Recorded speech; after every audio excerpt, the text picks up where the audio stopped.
स्वः तत्सवितुर्वरेण्यं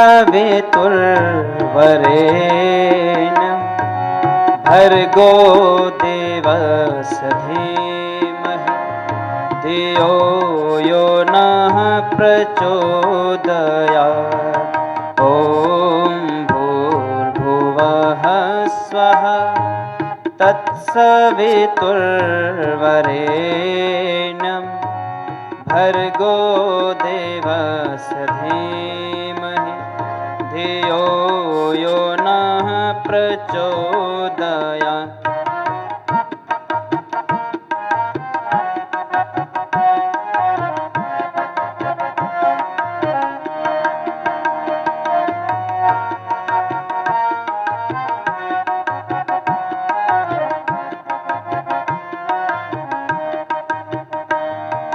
तूने हमें उत्पन्न किया, पालन कर रहा है तू, तुझसे ही पाते प्राण हम।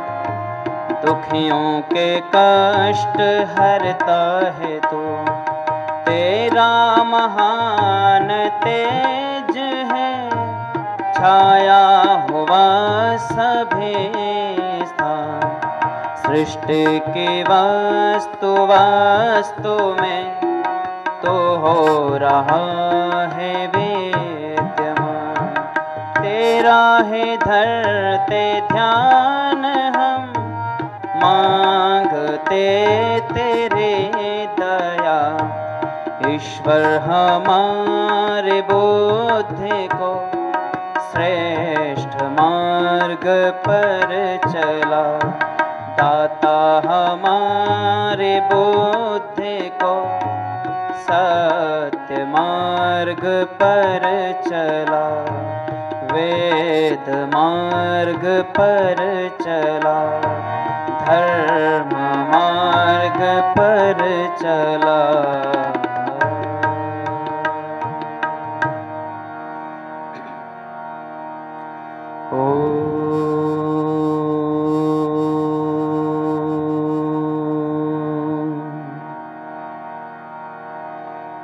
ॐ विश्वानिदेव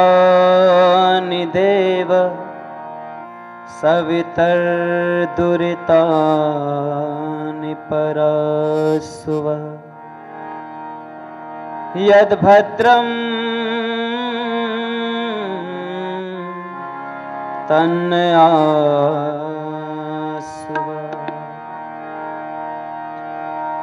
करनी करे और क्यों डरे, और क्यों करके पछताए। बोए पेड़ बबूल के तो आम कहाँ से खाए। बोए पेड़ बबूल के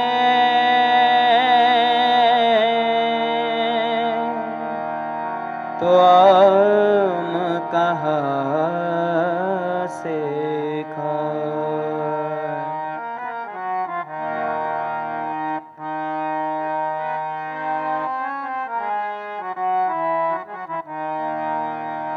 वंदना के स्वर समर्पित है तुम्हें।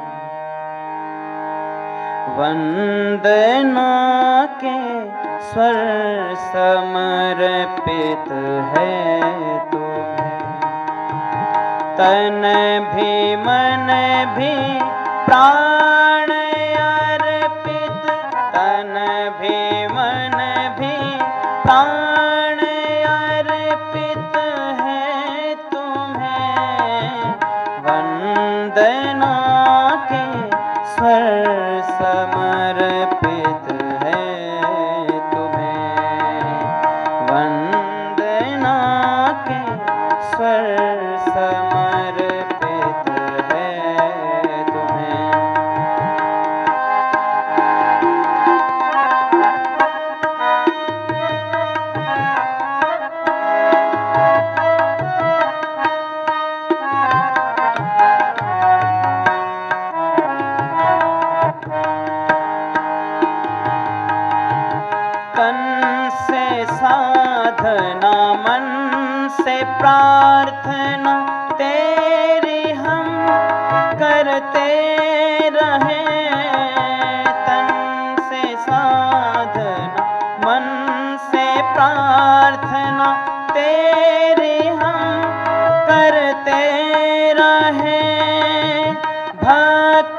का वरदान दे दो, भक्ति का वरदान दे दो। ओम हमें वंदना के स्वर समर्पित है तुम्हें, वंदना के स्वर समर्पित है तुम्हें।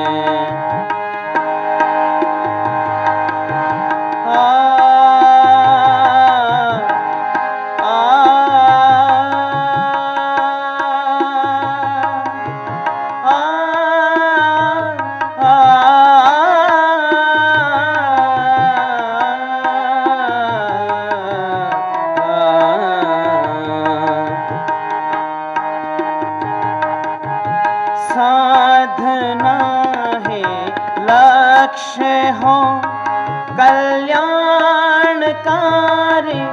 ज्ञान हो, साधना है लक्ष्य हो कल्याणकारी ज्ञान हो। साधना है लक्ष्य हो कल्याणकारी ज्ञान हो, बैठ के आकाश छूले,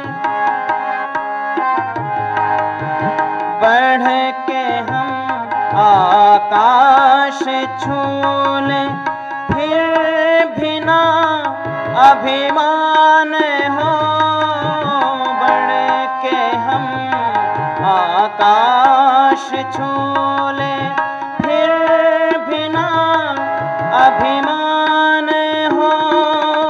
शक्ति का वरदान दे दो, शक्ति का वरदान दे दो।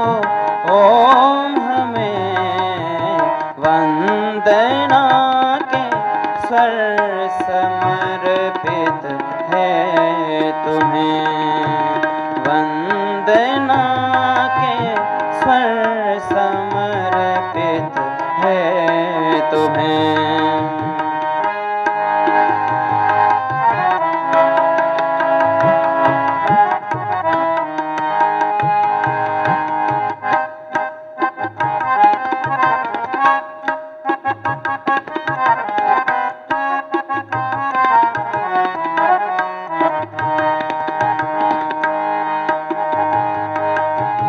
रुक ना जाने ना, झुक ना जाने ना, बढ़ते रहे आगे सदा। रुक ना जाने ना, झुक ना जाने ना, बढ़ते आगे रहे सदा। आत्मा आत्मा के बल को तू दे दो। ओम हमें वंदना के स्वर समर्पित है तुम्हें, वंदना के स्वर समर्पित है तुम्हें। तन भी मन भी प्राण अर्पित, तन भी मन भी प्राण अर्पित है तुम्हें, वंदना के स्वर समर्पित है तुम्हें, वंदना के स्वर समर्पित है तुम्हें, है तुम्हें, है तुम्हें, है।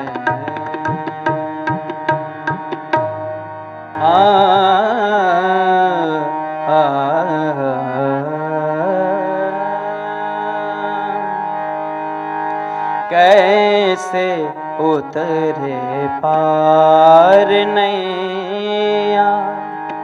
पार न देखे, पार न देखे, आन पढ़े मझधार। कैसे उतरे पार नैया, कैसे उतरे पार नैया। पार न देखे, पार न देखे, आन पढ़े मझधार।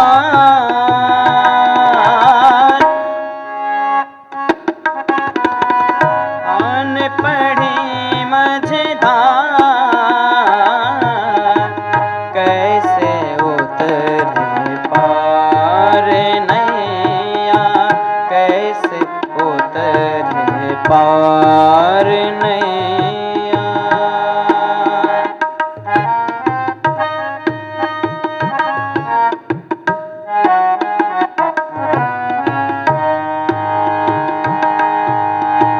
बिजली चमके, बादल गरजे,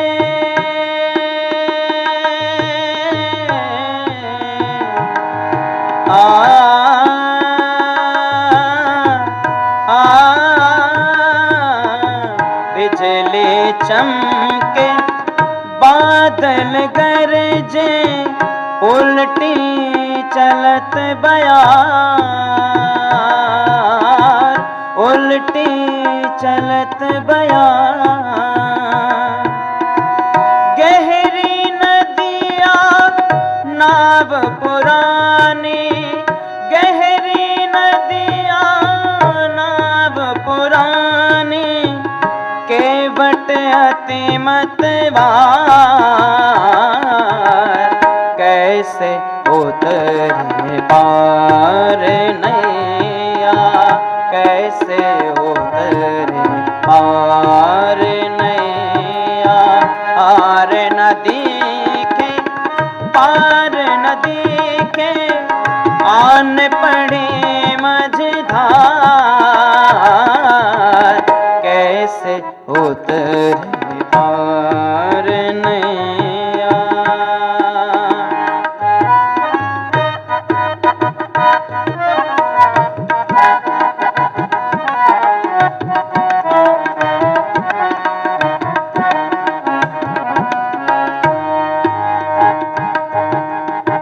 द्रुपद समानत सुने न कोई,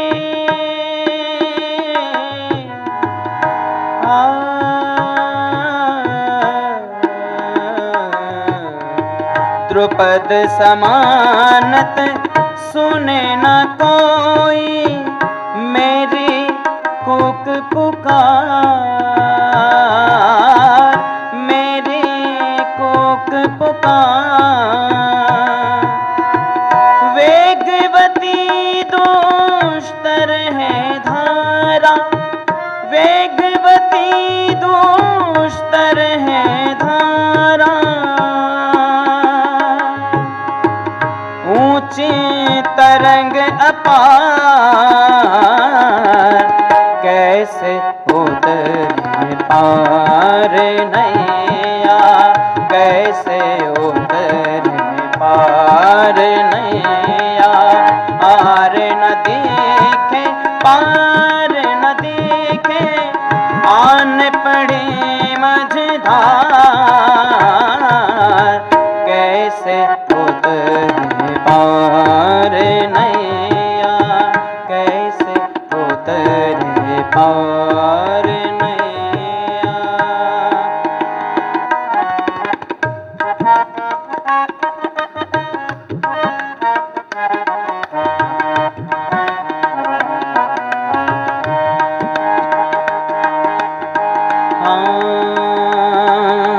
बिन हाथों से सब जग थामा,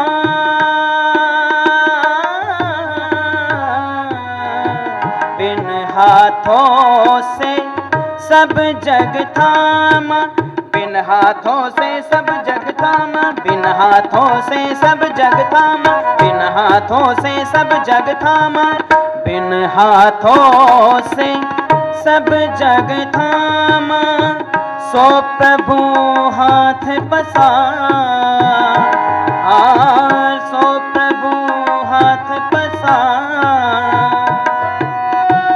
अमी चंद की तारों नैया, अमी चंद की तारों नैया, डूब रहे मझधार,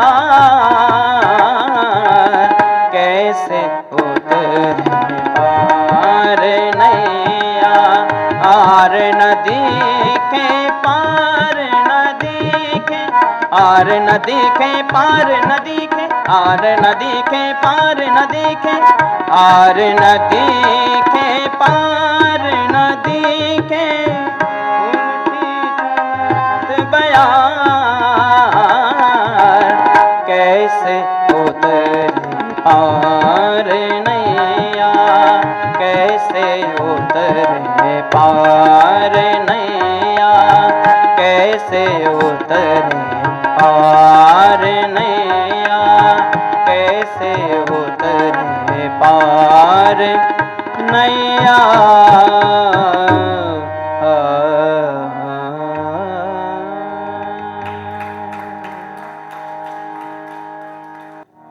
पूरे नगर में आप किसी लोगों को देखोगे, पूछोगे, बोले कहाँ जा रहे हैं, कि परमात्मा का दर्शन करने। कहाँ? बोले हरिद्वार जा रहे हैं। क्यों हरिद्वार जा रहे हैं आप? तो क्या यहाँ पर नहीं है? बोले यहाँ, हाँ यहाँ है तो सही, लेकिन वहाँ और अच्छे हैं। और जब आप वहाँ पर देखा तो वहाँ वालों के भी बिस्तर बंद पड़े। बोले आप किधर? बोले हम प्रयागराज। क्यों? लोग, दुनिया के लोग तो हरिद्वार में आते और आप हरिद्वार वाले आप प्रयागराज पहुँच रहे। बोले हाँ ठीक है, यहाँ भी ठीक है, लेकिन वहाँ और अच्छे हैं। तो कहने का अर्थ है उस परमात्मा को आपको ढूंढना है, तो कहाँ है वो परमात्मा? हमारे हृदय में है। आचार्य जी पधार चुके हैं, आइए।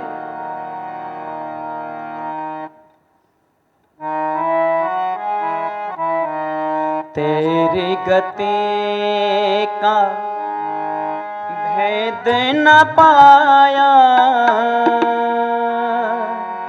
अजब तेरी माया, तेरी गति का भेद न पाया, अजब तेरी माया, तेरी गति का भेद न पाया, अजब तेरी माया, तेरी गति का।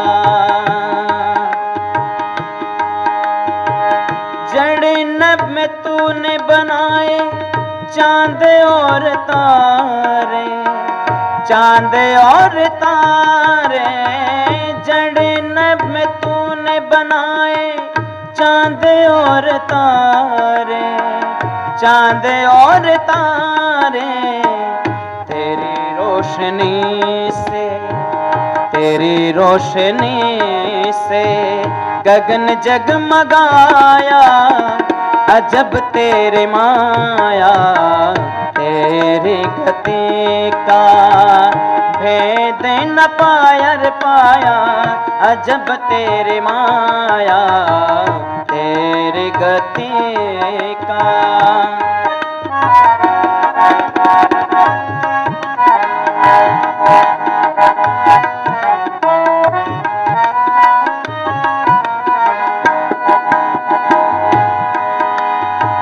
सजा करके तूने बाजी गरो जैसी दुनिया, गरो जैसी दुनिया, सजा करके तूने हो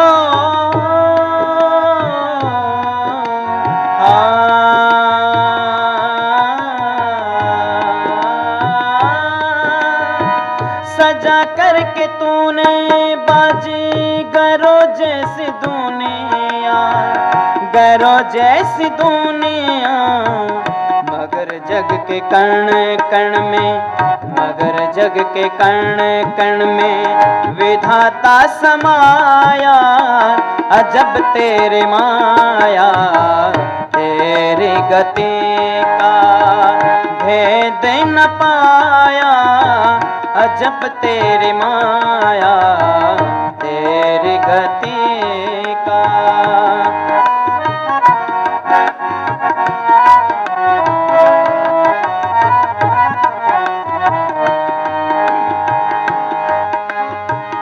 मंदिर न मस्जिद में तेरा मकान है, न तेरा मकान है। मंदिर में मस्जिद में,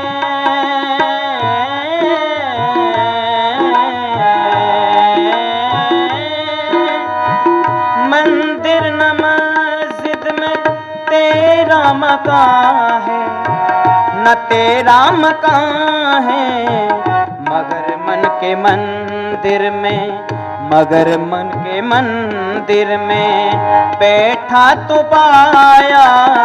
अजब तेरी माया, तेरी गति का भेद न पाया। अजब तेरी माया, तेरी गति का।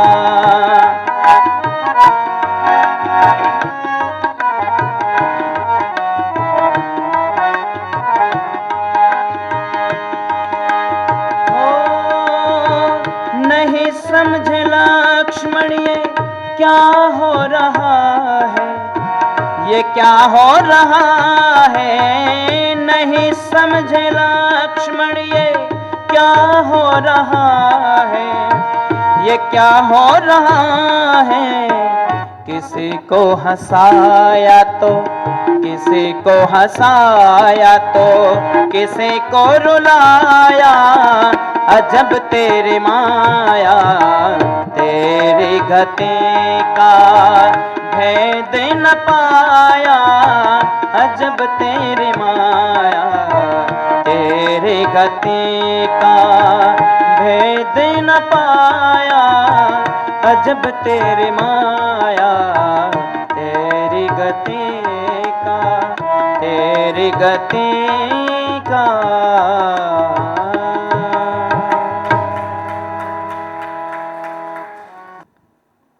वो परमात्मा सारे संसार का मालिक है। और कवि ने बड़ी सुंदर बात कही, सारे जहां के मालिक तेरा है आसरा है। राजी है हम उसी में। वो न्यायकारी है। इसलिए जैसे एक विद्यार्थी, यहाँ पर हमारे आचार्य जी शिक्षक बैठे हैं, आप पूरे वर्ष बच्चों को पढ़ाते हैं,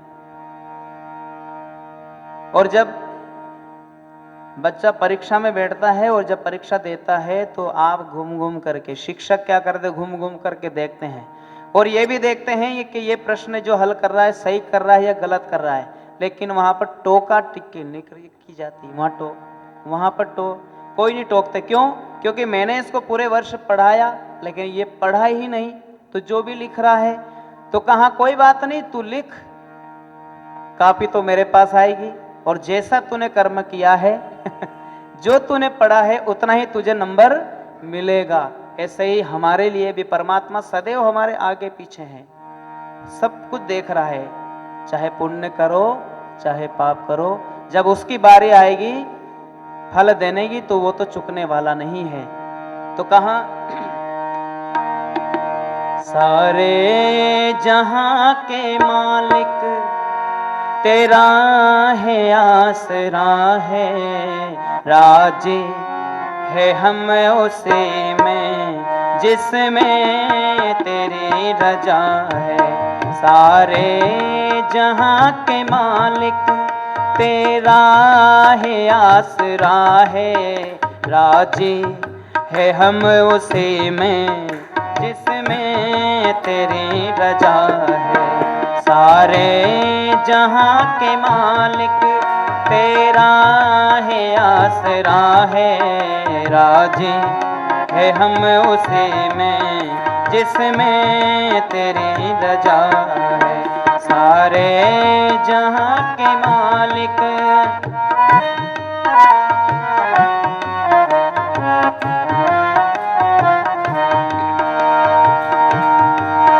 हम क्या बताए तुझको, सब कुछ तुझे खबर है। हम क्या बताए तुझको, सब कुछ तुझे खबर है। हर हाल में हमारी तेरी तरफ नजर है। हर हाल में हमारी तेरी तरफ नजर है। किस्मत है वो हमारी, किस्मत है वो हमारी, जो तेरा फैसला है।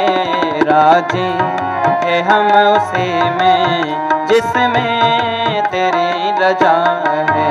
सारे जहां के मालिक तेरा है आसरा है, राजी है हम उसी में जिसमें तेरी रजा है। सारे जहां के मालिक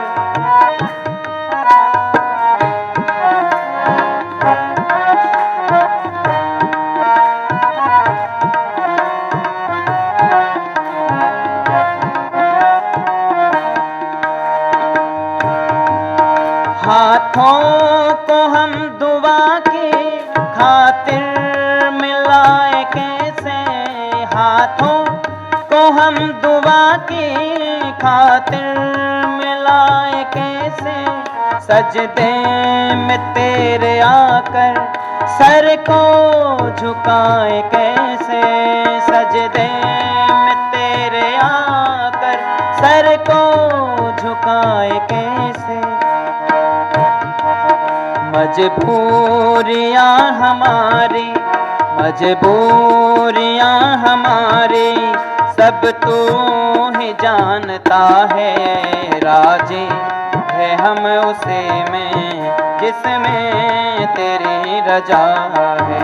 सारे जहां के मालिक तेरा है आसरा है, राजी है हम उसी में जिसमें तेरी रजा है।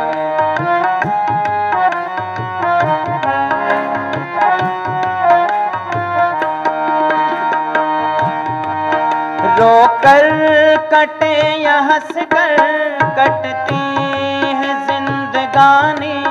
रोकर कटे या हंस कर कटती है जिंदगानी। तो गम दे या खुशी दे सब तेरी मेहरबानी। तू गम दे या खुशी दे सब तेरी मेहरबानी। तेरी खुशी समझ कर, तेरी खुशी समझ कर सब गम भुला दिया है। राजी है हम उसी में जिसमें तेरी रजा है। सारे जहां के मालिक तेरा है आसरा है, राजी है हम उसी में जिसमें तेरी रजा है। सारे जहां के मालिक तेरा है आसरा है, राजी है हम उसी में जिसमें तेरी रजा है। जिसमें तेरी रजा है, जिसमें तेरी रजा है। लगन दिल में लगाने में मजा है। साज दिल के इन तारों को मिलाकर, साज दिल के इन तारों को मिलाकर मधुर नगमे सुनाने में मजा है। प्रभु के गीत गाने में मजा है। लगन दिल में लगाने में मजा है।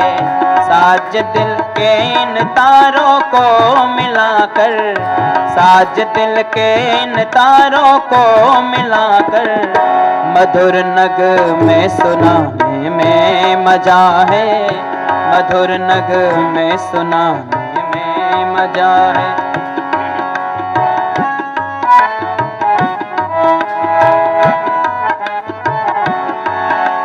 और क्या कहा? यदि संसार रूठे रूठ जाए, यदि संसार रूठे रूठ जाए, सभी घर बार छूटे छूट जाए, सभी घर बार छूटे छूट जाए, मगर वो ईश्वर ना रूठ जाए, मगर वो ईश्वर ना छूट जाए, उसे अपना बनाने में मजा है, उसे अपना बनाने में मजा है। प्रभु के गीत गाने में मजा है। साज दिल के इन तारों को मिलाकर, साज दिल के इन तारों को मिलाकर, मधुर नग में सुनाने में मजा है।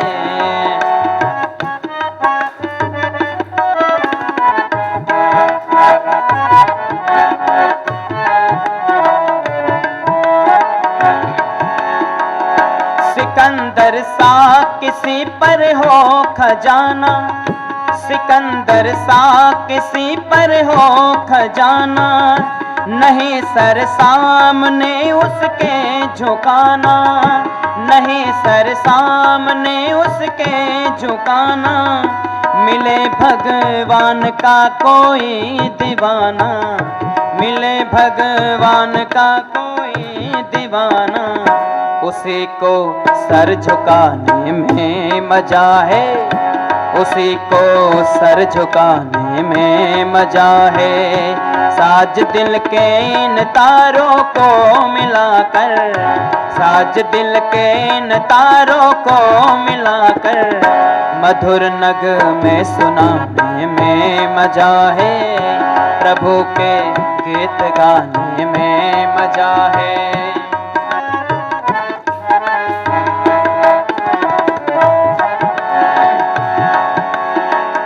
हजारों आपदाएं सर जो आए, हजारों आपदाएं सर जो आए,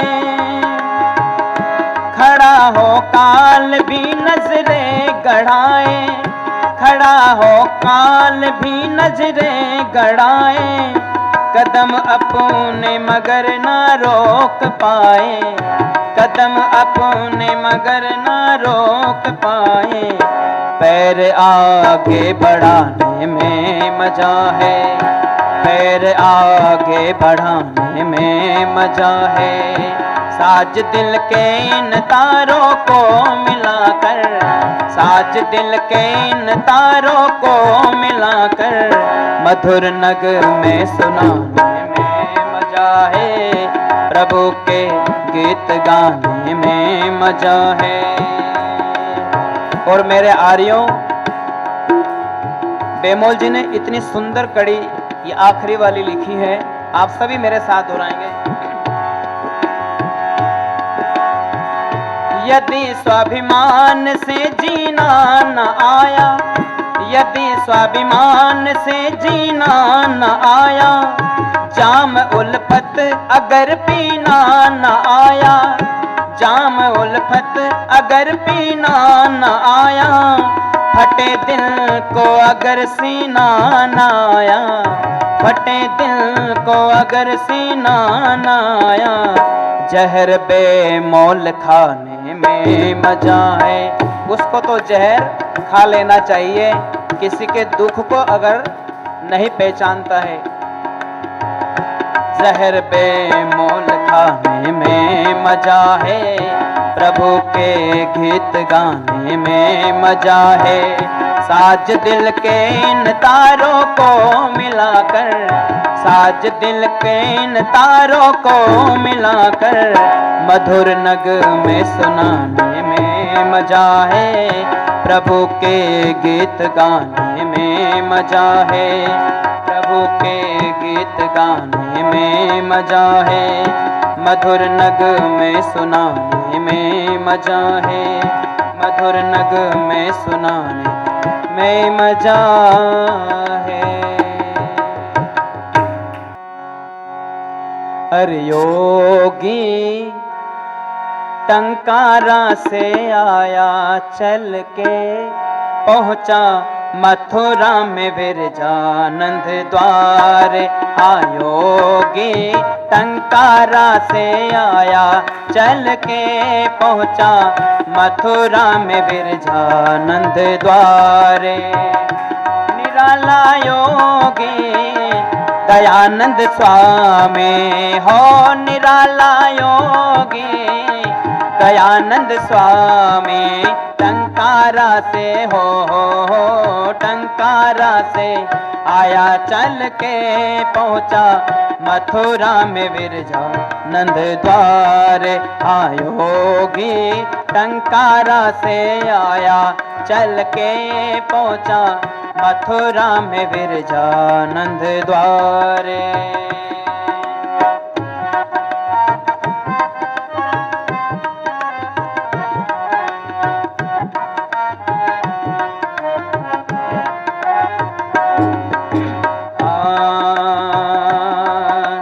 खट खटाया द्वार गुरु का, गुरु ने पूछा कौन। खट खटाया द्वार गुरु का, गुरु ने पूछा कौन। यही जानने तो मैं आया, यही जानने तो मैं आया, आखिर में हूँ कौन। आखिर में हूँ कौन। निराला योगी टंकारा से आया चल के, पहुँचा मथुरा में विरजानंद द्वार। योगी टंकारा से आया चल के, पहुँचा मथुरा में विरजानंद द्वारे।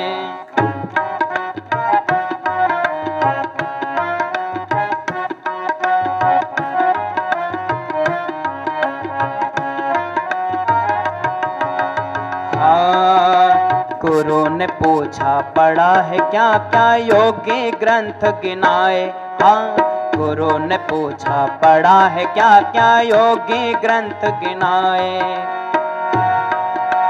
वेद पढ़ाऊं तुझे जो इनको, वेद पढ़ाऊं तुझे जो इनको, यमुना बीच बहाए। यमुना बीच बहाए। निराला योगी टंकारा से आया चल के, पहुँचा मथुरा में विरजानंद द्वार। योगी टंकारा से आया चल के, पहुँचा मथुरा में विरजानंद द्वारे।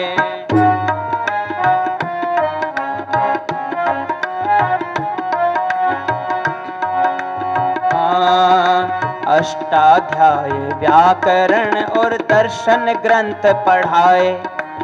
अष्टाध्याय व्याकरण और दर्शन ग्रंथ पढ़ाए।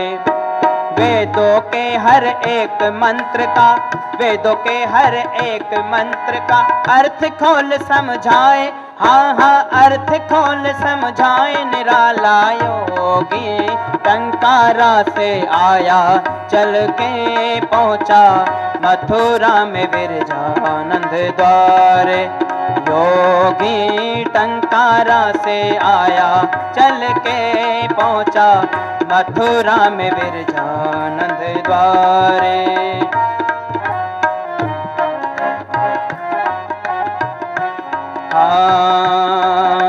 गुरु दक्षिणा में थोड़ी सी लौंग मांग ले आए। गुरु दक्षिणा में थोड़ी सी लौंग मांग ले आए।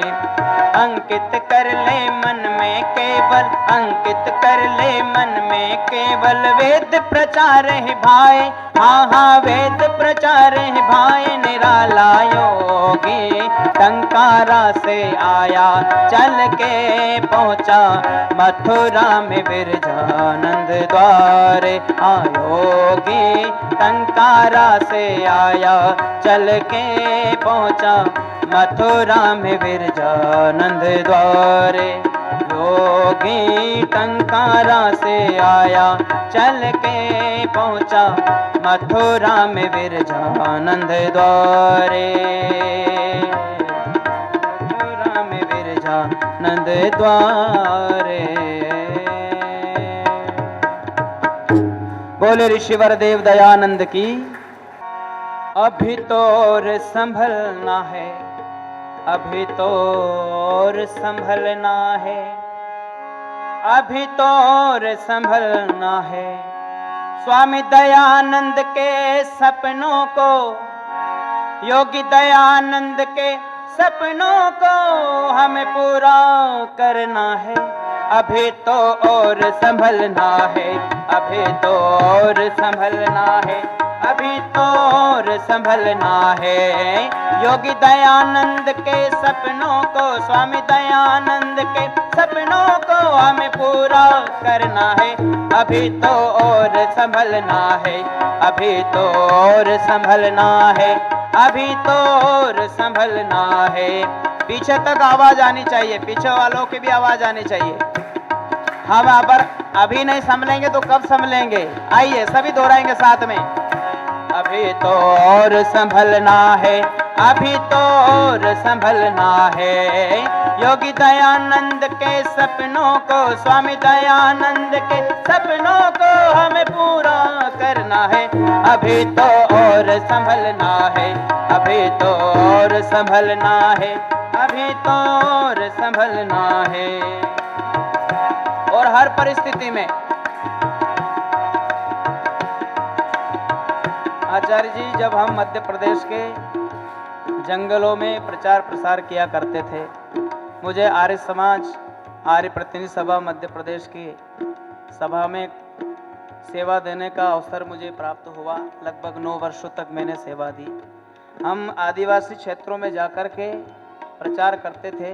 लोग डराते थे क्योंकि वहाँ पर ईसाई मिशनरियाँ बहुत चल रही है। कभी कभी परिस्थिति ऐसी आती थी कि समय पे भोजन तक नहीं मिलता था। एक बार तो हमारे एक शास्त्री जी है, उन्होंने इस मौसम में जब भूख लग रही, भोजन नहीं मिल रहा, तो जो कीकोड़े होते ना, जंगली करेले, उनको खा करके समय निकाला। और एक बार और हम फंस गए तो हमने बेर खा करके काम किया। तो ऋषि के अनुयायियों को ऐसे ही दृढ़ता के साथ में हमें कार्य करना होगा, तभी पूरा होगा, नहीं तो ऋषि का सपना सपना ही रह जाएगा। कहाँ? आंधी वर्षा तूफानों से कभी नहीं भय खाए, आंधी वर्षा तूफानों से कभी नहीं भय खाए। जब हो संकट देश धर्म पर अपना शीश चढ़ाए, जब हो संकट देश धर्म पर अपना शीश चढ़ाए। प्राण भले ही जाए हो, प्राण भले ही जाए, सतपथ से ना टिकना है। अभी तो और संभलना है, अभी तो और संभलना है, अभी तो और संभलना है, अभी तो और संभलना है। योगी दयानंद के सपनों को, स्वामी दयानंद के सपनों को हमें पूरा करना है।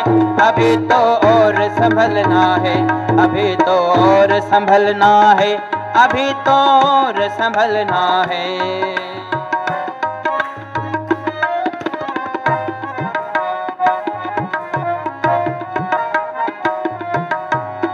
और जिस समय हम कार्य करते थे, तब कभी कभी मन में ऐसा लगता था कि हम किसके लिए कर रहे हैं, जब बहुत परेशानी आती थी।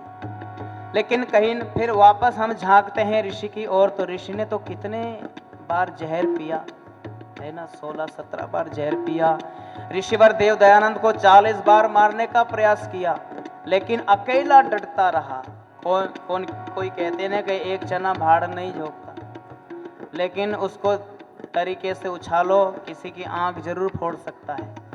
इसलिए एक अकेला कोई कम नहीं है किसी के साथ। अब तो हम बहुत है, इसलिए ऋषि के उन पत्थर पर चले तो कहा,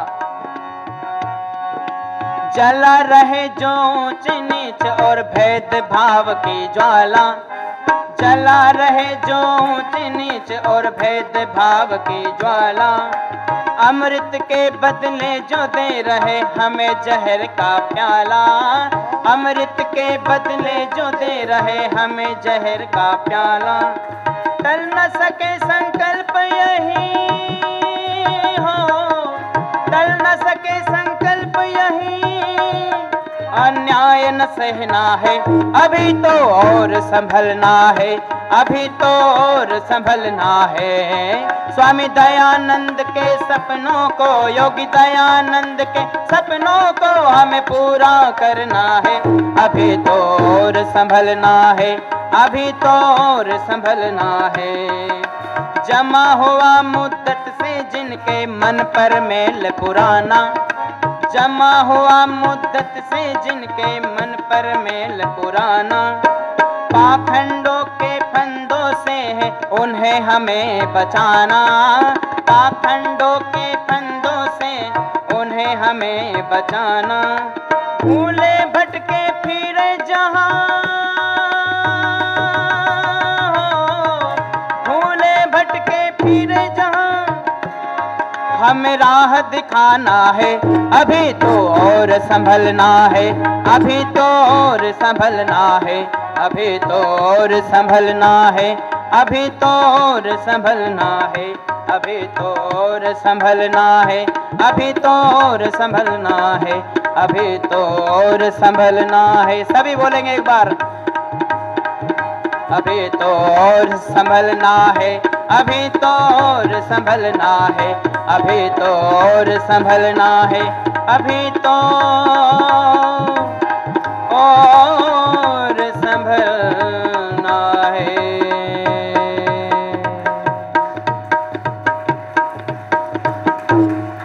बोले ऋषिवर देव दयानंद की, भारत माता की, सत्य सनातन वैदिक धर्म की जय। आप सभी ने बड़े तन्मयता के साथ में हमारे इन भजनों को सुना। आप सभी का, महानुभाव का, सबका, माताओं का, मातृशक्ति ईश्वर भक्तों, प्यारे बच्चों, हमारे बीच में डॉक्टर हरिदेव शास्त्री जी आ चुके हैं और मैं उनको मंच पर आमंत्रित करता हूं।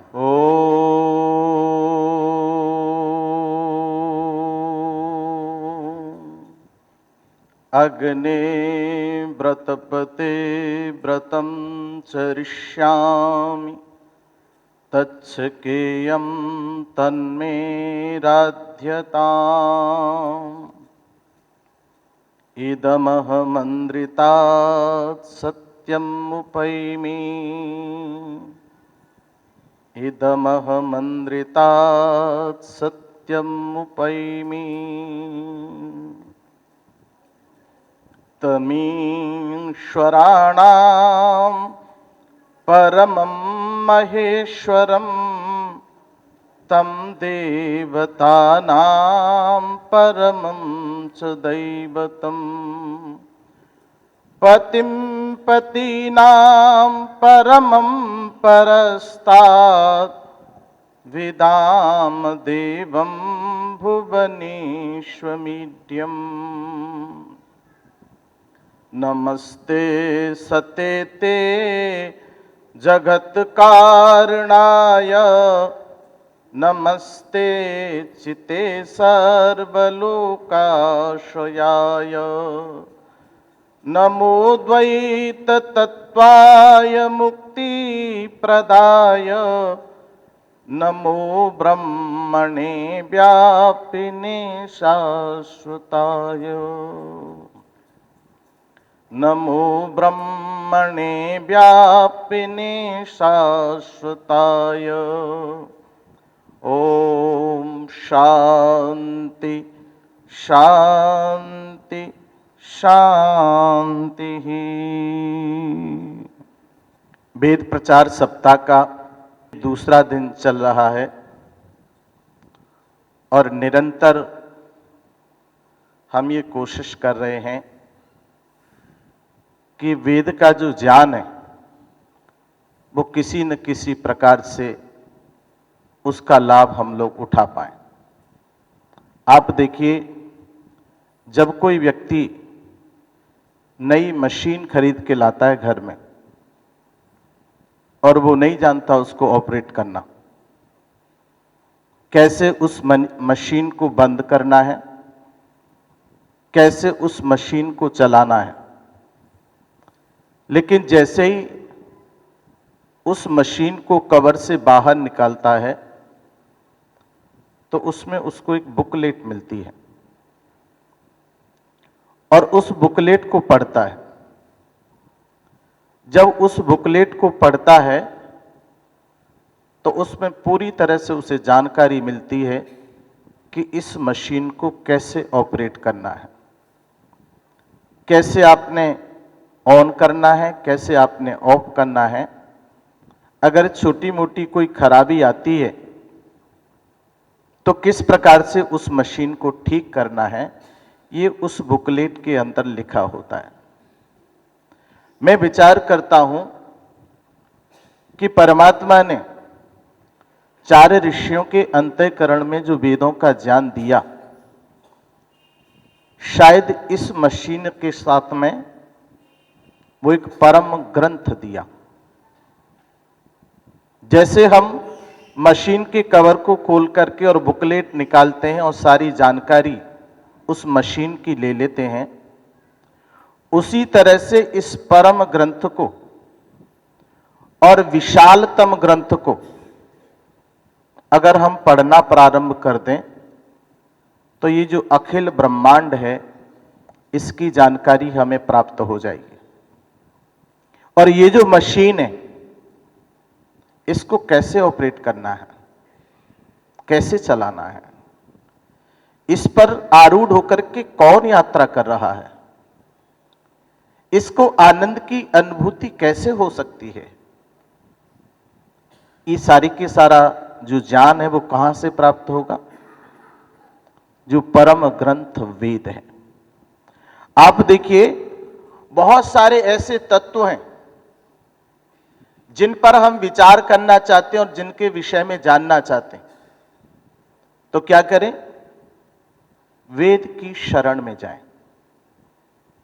वेद के जो पृष्ठ हैं उनको पलटना प्रारंभ करें। मैंने देखा है कि वेद पहली बात तो घर में नहीं है, अगर हैं भी तो उनको हमने खोलने की कोशिश नहीं की। आज आप देखिएगा, वेद की जो कीमत है बहुत कम कीमत। बहुत सारे ऐसे वस्त्र हमारे हैं जो वेदों से कई गुना ज्यादा कीमती, महत्वपूर्ण, बहुत ज्यादा महंगे हैं। हम जिन वस्त्रों का प्रयोग करते हैं और बहुत सारी चीजें ऐसी बहुत महंगी हैं, लेकिन मैं वेद मंगाने में लोभ कर जाता हूं, लालच कर जाता हूं। अगर किसी ने ज्यादा प्रेरणा दी और वो प्रेरणा प्राप्त करके मैंने वेद मंगा भी लिए तो ऐसी जगह सुरक्षित रख दिए, वो खोलने की कोशिश नहीं की। और घर में जो बैठे हुए लोग हैं, आप देखना, पुस्तकों को फेंकने को तैयार है। पुस्तकों को क्या करने को तैयार हैं? और सबके, आप देखो, घर में हर वस्तु का स्थान है कि नहीं? वस्त्र बेटे के यहां रखे जाएंगे, पिताजी के यहां रखे जाएंगे, माताजी के यहां रखे जाएंगे, और यहां तक कि जूतों के लिए भी स्थान सुरक्षित है कि नहीं?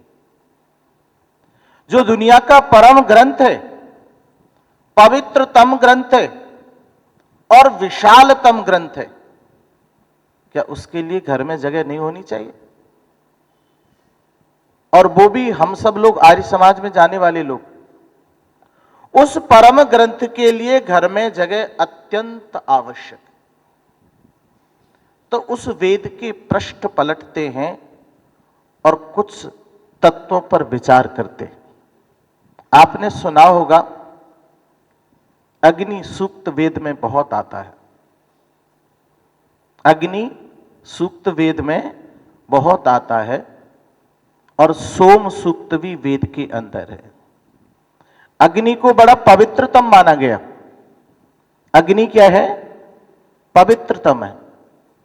आचार्य यास्क की शरण में गए और एक पुस्तक है निरुक्त, उसमें वेद मंत्रों के शब्दों की ज्यादातर परिभाषा दी हुई है। आचार्य यास्क ने लिखा कि अग्नि क्या है।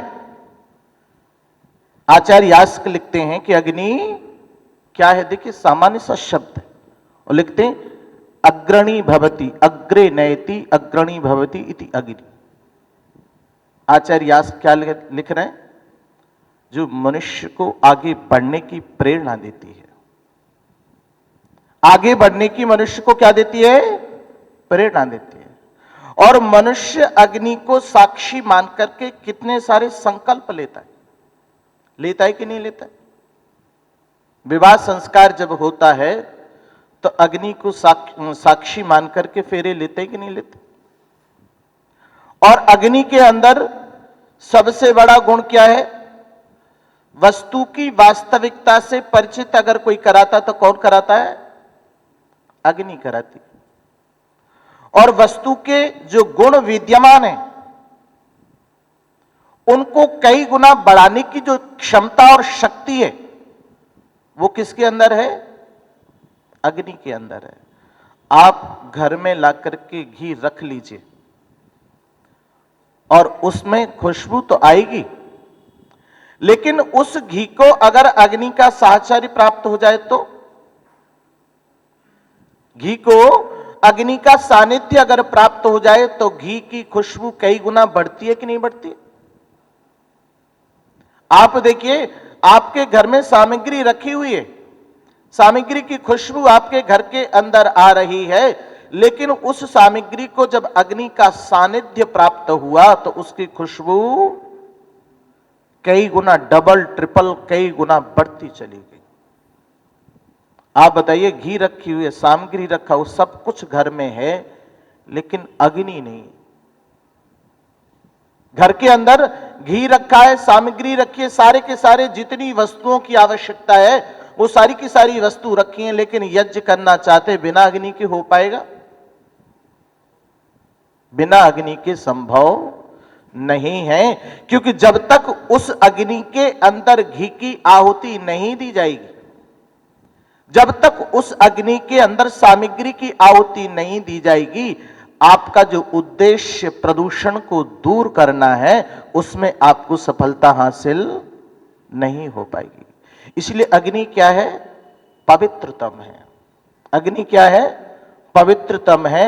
और आप प्रतिदिन प्रार्थना करते, क्या कहते हैं? अग्निमीणे पुरोहितम यज्ञस्य देव मृत्विजम होतारम रत्न धातमम। अभी मैंने मंत्र बोला अग्नि नय सुपथाराये। कह रहे हैं कि हे अग्नि, अग्नि से प्रार्थना कर रहे हैं कि आप हमें कहां ले चलो? सुपथ पर ले चलो, कल्याण के रास्ते पर ले चलो।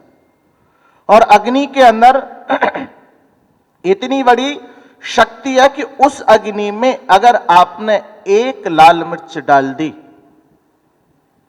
तो जितने हॉल में बैठे हैं सबकी हालत खराब हो जाएगी कि नहीं हो जाएगी?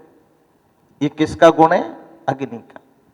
तो उस अग्नि तत्व पर हम विचार करते हैं कि वास्तव में अग्नि की कितनी बड़ी महत्ता है। और मैं जब गांव में था, छोटा सा था, तो अग्नि घर में समाप्त नहीं होती थी। और मैं आपको बताऊं, अगर मेरे घर में समाप्त हो गई है तो पड़ोसी से अग्नि मांग कर लाया करता। माचिस मांगने कोई नहीं जाता, माचिस मांगने कोई नहीं जाता था, हम पड़ोस से जाते थे और मां कहती थी कि जाओ उनके घर से अग्नि लेकर के आ जाओ। बताओ सबके घर में अग्नि होती थी कि नहीं होती थी? अग्नि उष्णता का प्रतीक है। अग्नि किसका प्रतीक है? उष्णता का प्रतीक है। और सोम किसका प्रतीक है? शांति का। आप देखिएगा कि अग्नि और सोम के बिना यह सृष्टि चल सकती है? अग्नि के बिना और सोम के बिना यह सृष्टि बिल्कुल नहीं चल सकती। और इन दोनों की भूमिका अदा करने वाले दो बहुत बड़े देवता बैठे हुए। अग्नि की भूमिका अदा करने वाले देवता भी बैठे हुए हैं और किसकी? सोम की भूमिका अदा करने वाले भी देवता बैठे हुए हैं। और कौन है वो? आप देखिए, सूर्य किसकी भूमिका अदा करते हैं? अग्नि की भूमिका अदा करते हैं। और सोम किसकी भूमिका अदा करता है? सोम का प्रतिनिधि कौन है? चंद्रमा है। आप देखिए, एक अग्नि की भूमिका अदा कर रहा है और दूसरा किसकी भूमिका अदा कर रहा है? सोम की। सूर्य अग्नि की भूमिका अदा कर रहा है और चंद्रमा सोम की भूमिका अदा कर रहा है। सूर्य जब प्रचंड स्थिति में पैदा करता है क्या? उष्णता, तो क्या होता है? सोम की वृष्टि चंद्रमा करते हैं। करते कि नहीं करते? जब गर्मी ज्यादा होती है तो हम क्या कहते हैं? बारिश आएगी। जब सूर्य उष्णता को प्राप्त कर लेता है, ज्यादा अत्यधिक मात्रा में प्राप्त करता है, तो हम क्या कहते हैं कि निश्चित रूप से वृष्टि, बारिश होगी और सोम की वृष्टि होती है। और मनुष्य को बड़ा सुंदर उपदेश किया गया कि मनुष्य क्या करो? स्वस्ति पंथा मनुचरेम सूर्या चंद्रमसा विभ पुनर्ददता घ्नता जानता संगमे मही। मनुष्य को उपदेश किया जा रहा है कि हे मनुष्य, तू कल्याण के रास्ते का अनुकरण कर। कौन से रास्ते का अनुकरण कर? कल्याण के रास्ते का। और किसकी तरह? सूर्य और चंद्रमा की भांति। आप देखिए, सूर्य और चंद्रमा की भांति वेद आपको उपदेश कर रहा है कि आपने कल्याण के रास्ते का अनुकरण कर रहा है, लेकिन किसकी तरह करना, किसकी भांति करना है? सूर्य और चंद्रमा की भांति। आप बताइए, अगर एक पल भी सूर्योदय एक सेकंड के लिए भी विलंब होता है तो जो वैज्ञानिक होते हैं उन्हें चिंता होती है कि नहीं होती? होती है ना। सूर्योदय होने में अगर एक क्षण का भी विलंब होता तो जो वैज्ञानिक है उन्हें चिंता होती है कि नहीं होती? और चंद्रोदय होने में भी अगर विलंब होता है तो वैज्ञानिकों को चिंता होती है कि नहीं होती है? आप देखिए, ये प्रकृति के दोनों महान तत्व हैं। और मनुष्य को भी कहा है कि जैसे वो अपने कर्तव्य पर निरंतर चल रहे हैं, अपने कर्तव्य का निरंतर पालन कर रहे हैं, उसी तरह से हे मनुष्य, तुझे भी सूर्य और चंद्रमा की भांति अपने कर्तव्य का निरंतर पालन करना है। और क्या कहा आगे? ददता अघ्नता जानता। मनुष्य को कहा गया कि इस समाज को क्या करो? कुछ देते हुए जाना। समाज को क्या करते हुए जाना? ऐसा मत करना कि समाज का जो कुछ है उसे निकाल के जेब में रख के फिर यहां से चले जाओ। होता है ऐसा? होता है कि नहीं होता? लोग ऐसे हैं, स्वार्थी हैं और छली कपटी हैं कि जो समाज को देने की तो बात छोड़ो, जो कुछ रखा उसे भी जेब में रख के चले जाते कि नहीं? कितनी घटनाएं मिलती हैं देखने। लेकिन क्या कहा कि ददता, इस समाज को कुछ देकर, समाज का तात्पर्य आर्य समाज की बिल्डिंग से मत ले लेना आप। समाज का तात्पर्य यह नहीं कि ये चार दीवारी है, इसी की चर्चा हो रही है। कह रहे हैं कि इस समाज को कुछ देते हुए जाओ। आप देखिए, सूर्य क्या देता है? सूर्य इस समाज को, इस पूरी की पूरी प्रकृति को क्या देता है? आप देखिएगा, अगर 5 दिन 10 दिन लगातार धूप ना निकले तो कितनी मुश्किल होती है।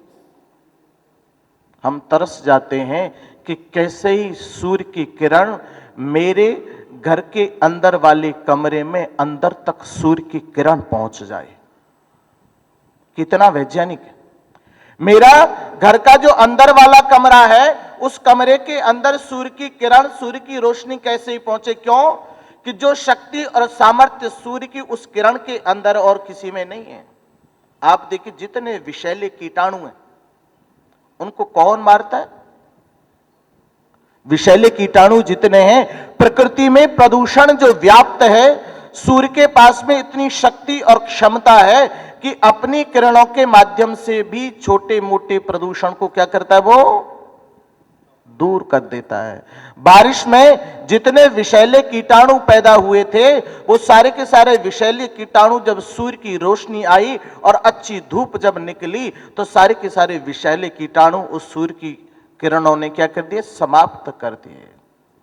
इसलिए कह रहे हैं ददता, जैसे सूर्य देता जा रहा है और चंद्रमा क्या कर रहा है? सोम की वृष्टि कर रहा है। चंद्रमा सोम की वृष्टि कर रहा है। आप देखिएगा, आयुर्वेद की कितनी सारी औषधियां हैं। आयुर्वेद के जो वैद्य होते हैं वो क्या कहते हैं?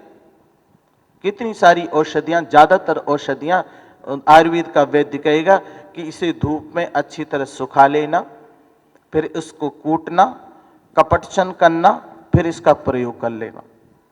और कई औषधियां ऐसी हैं, उनके लिए क्या कहा जाता है कि इसको धूप में मत सुखाना, छाया में ही सुखाना, और थोड़ा समय लगेगा, लेकिन जैसे ही सूख जाए इसको कूटना, इसका कपट छन करना और इसको औषधि के रूप में इसका प्रयोग करना। कितनी सारी औषधियां ऐसी हैं कि जो रोगी है उसको क्या कहा जाता है कि इस औषधि का आपने प्रयोग करना है, लेकिन कब करना है? सुबह 3:30 4 बजे रात्रि की। और कौन से दिन करना है? पूर्णिमासी की, जो पूर्णिमासी जिस दिन होगी, जिस दिन पूरा का पूरा चांद निकला होगा, उस दिन आपने प्रयोग करना है। जो खीर बनाई गई है, इस खीर का भी आपने अपने पूरे शरीर के वस्त्र उतार करके और पूरे शरीर को किसकी वृष्टि में नहलाना है? सोम की वृष्टि में नहलाना है। उस खीर के अंदर खुले में उस खीर को रख दिया गया और उसके अंदर पूर्णिमासी की रात्रि को किसके तत्व मिल रहे हैं? सोम के। शरद पूर्णिमा को बताइए, बहुत सारी औषधियां दी जाती है कि नहीं दी जाती आयुर्वेद की? तो इसलिए कह रहे हैं अग्नि और सोम दोनों, सूर्य और चंद्रमा दोनों हमें उपदेश कर रहे हैं कि ददता, कुछ देते हुए चलो, और अघनता, अहिंसक होते हुए चलो। कैसे चलो? अहिंसक होते हुए। मनसा वाचा कर्मणा, अगर मन में किसी प्रकार के हिंसा के विचार पैदा हो रहे हैं तो उन हिंसा के विचारों को क्या करना है? निकाल देना है। और क्या कहा? हमें मूर्ख होकर के जीवन नहीं जीना है। कैसे जीना है? विद्वान बन करके, ज्ञानी बन करके, संगमे मही। कह रहे कि कुछ देते हुए, अहिंसक होते हुए और ज्ञानी होते हुए हम क्या करें? अपने जीवन को अच्छी तरह से व्यतीत करें। अपने जीवन को क्या करें? अच्छी तरह से व्यतीत करें। और आगे बड़ा सुंदर उपदेश किया, जैसे प्रकृति अग्नि और सोम के बिना नहीं चलती। आप बताइए, जिस समाज में हमारा दूसरा जो आश्रम है गृहस्थ, क्या वो अग्नि सोम के बिना चल सकता है? आप विचार कीजिए। अग्नि सोम के बिना गृहस्थ भी नहीं चल सकता। और वहां भी दोनों तत्व विद्यमान है। सूर्य भी वहां पर है और दूसरा कौन है? चंद्रमा भी वहां पर। आप देखिए, जब आप यज्ञ करते हैं और दोनों पत्नी और पति दोनों को बिठा लिया गया, और पति के सीधे हाथ पर किसको बिठाया? पत्नी को बिठाया, और यज्ञ करना प्रारंभ किया। आपने आहुति दी। क्या दी? अग्नये स्वाहा, सोमाय स्वाहा।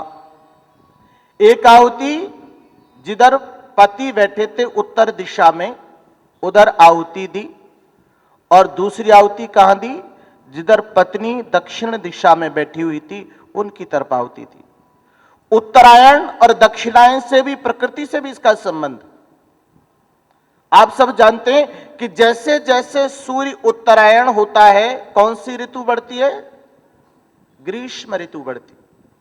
जैसे जैसे उत्तरायण सूर्य होता चला जाता है, वैसे वैसे ग्रीष्म ऋतु बढ़ती चली जाती है। और जैसे जैसे सूर्य दक्षिणायन होता है तो कौन सी? शरद ऋतु आती चली जाती है। लेकिन यहां पर जो आहुति हमने दी उसका तात्पर्य पति और पत्नी के लिए भी है। किसके लिए? पति और पत्नी के लिए भी है। पुरुष अग्नि प्रधान है। पुरुष क्या है? अग्नि प्रधान है। और मातृशक्ति सोम प्रधान है। बताइए है कि नहीं? अग्नि की मात्रा पुरुष के अंदर ज्यादा स्थिति में है, और सोम की मात्रा ज्यादा किसके अंदर है? मातृशक्ति के अंदर सोम की मात्रा ज्यादा है। आप एक सीधा सा सरल सा उदाहरण लीजिए। पुरुष को नारी की अपेक्षा क्रोध ज्यादा आता है। विकल्प तो देखो हर चीज के मिलते हैं, कहीं कहीं उल्टा भी मिलता है, लेकिन ज्यादातर सामान्यतः आप देखेंगे पुरुष को नारी की अपेक्षा क्रोध ज्यादा आता है। और पत्नी उस समय क्या करती है? जब पति क्रोध में आ जाए तो उसका हाथ पकड़ती हैं और हाथ पकड़ करके खींचने की कोशिश करते हैं। नारी क्या कर रही है? अग्नि के ऊपर सोम की दृष्टि कर रही है। जो अग्नि उष्ण रूप में और उसकी प्रधानता होती चली गई, ज्यादा बढ़ती चली गई, और इतनी बढ़ती चली गई कि सीमा का उल्लंघन करने को तैयार है। और अगर उष्णता ज्यादा बढ़ जाए तो अनर्थ होने की संभावना बढ़ती है कि नहीं बढ़ती है? अनर्थ हो जाएगा, ऐसी स्थिति पैदा हो जाती है। तुरंत पत्नी आती है और पति का हाथ पकड़ती है और क्या करती है? उस उष्णता से, उस क्रोध से, उस अग्नि से बढ़ाने और निकालने की कोशिश करती है, और सोम की वृष्टि उसके ऊपर करती है। इन दोनों का जब संतुलन बनता है, इन दोनों का संतुलन बनता है तो गृहस्थ भली भांति चलता है। अग्नि और सोम का जब संतुलन बन गया, प्रकृति में संतुलन बना, तो प्रकृति अच्छी तरह से चली, और गृहस्थ में दोनों का संतुलन बना तो गृहस्थ भी अच्छी तरह से चलता चला गया। इसलिए गृहस्थ के अंदर भी क्या है? अग्नि और सोम दोनों विद्यमान है। आप देखिएगा, अगर अग्नि और सोम किसी वृक्ष को, वनस्पति को, पौधे को, मनुष्य के शरीर को, दोनों तत्व अगर प्राप्त न हो तो बताइए मनुष्य का शारीरिक विकास हो सकता है? वृक्ष, वनस्पतियां, औषधियां जितनी हैं उनका शारीरिक विकास हो सकता है? मैं आपको बताऊं, मैंने गांव में अपने खेत में देखा, एक बहुत बड़ा पेड़ बबूल का बीच खेत में खड़ा हुआ था, और पूरे खेत में फसल बोई गई, लेकिन उस पेड़ के नीचे की जो फसल थी वो कैसी थी? कमजोर थी। बाकी की जो फसल थी वो अच्छी तरह से शारीरिक विकास उन पौधों का हो रहा था, लेकिन वृक्ष के नीचे जो पौधे थे बहुत कमजोर थे। क्यों थे? उन्हें भरपूर मात्रा में अग्नि तत्व प्राप्त नहीं हो रहा था, उनको भरपूर मात्रा में सोम तत्व प्राप्त नहीं हो रहा था।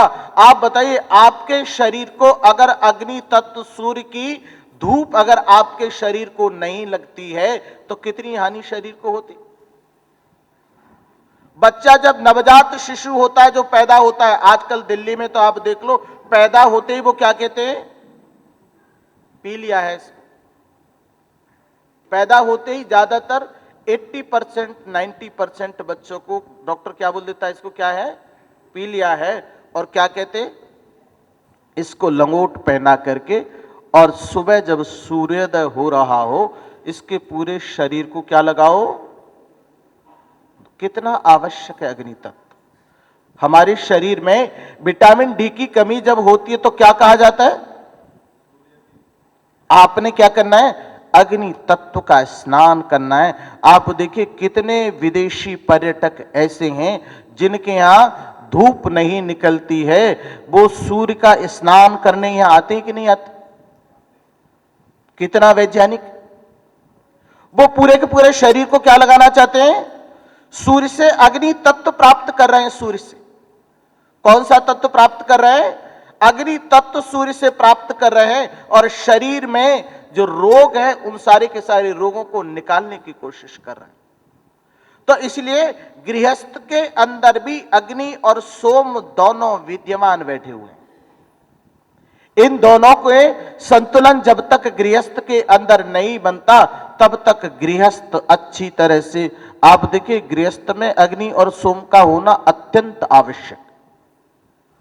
आप देखिएगा बिना अग्नि के भी जीवन यापन संभव नहीं, और बिना सोम के भी जीवन यापन संभव नहीं है।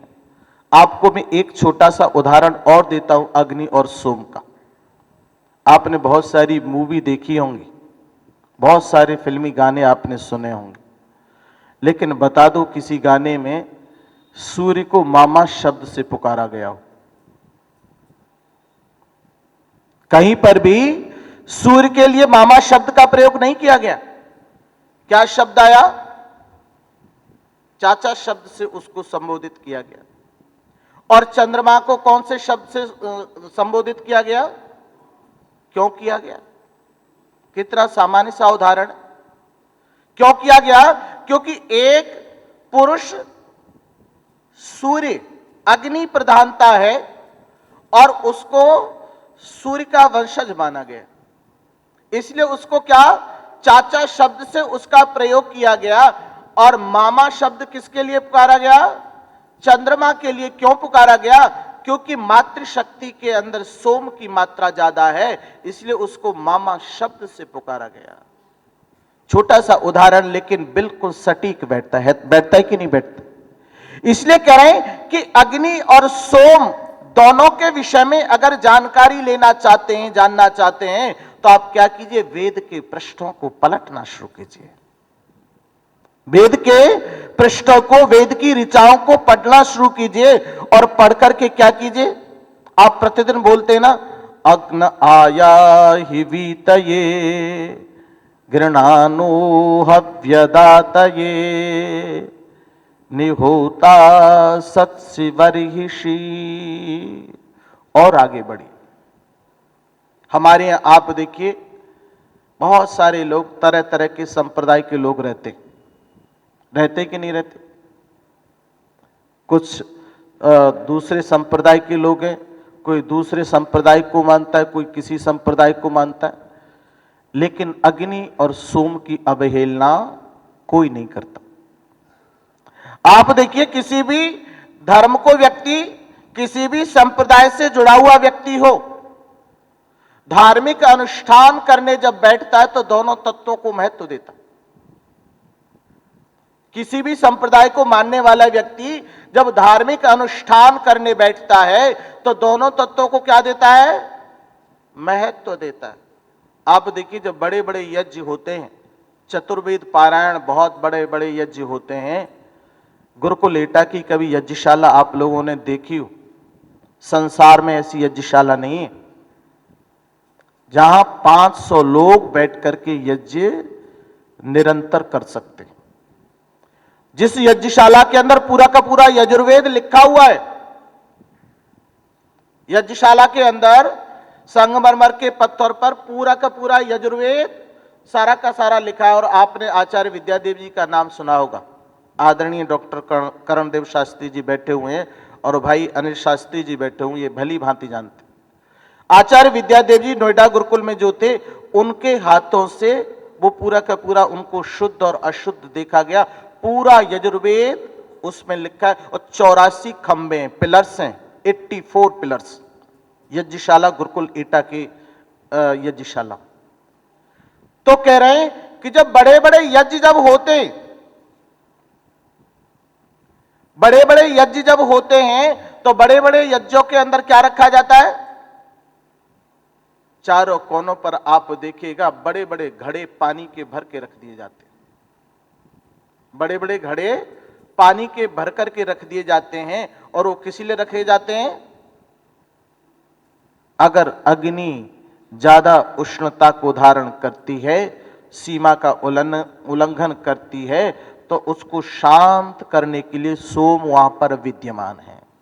सोम की उपस्थिति वहां पर विद्यमान है।